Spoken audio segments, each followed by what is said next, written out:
এটা চিংড়ি মাছটা আছে, এটাও করব। হ্যাঁ, কিন্তু এই যে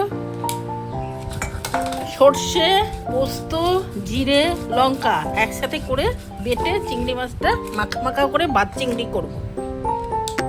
ভাত চিংড়ি করব টিফিন বানিয়ে দিয়ে। সর্ষে, লঙ্কা সব দেওয়া হলো, এবার দেওয়া হচ্ছে হলুদ, লবণ। এবার মাখা হবে।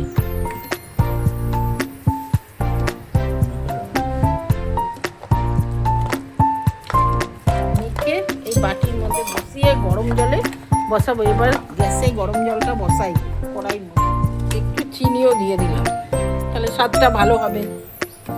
চিনি দিয়ে দিলাম। এবার কড়াইতে গরম জল দিলাম।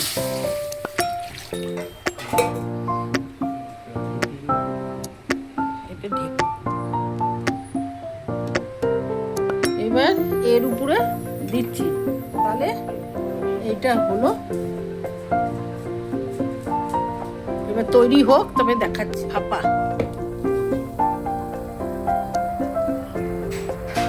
এবার নামিয়ে দেখবো হয়ে গেছে কিনা। 15 মিনিট হয়ে গেল।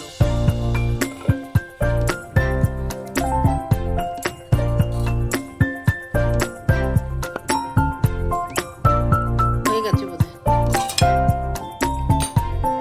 আর একটু হোক। ঠান্ডা হয়ে গেছে, তাই চিংড়ি ভাপাটা এখানেই করলাম। জলের মধ্যে দিয়ে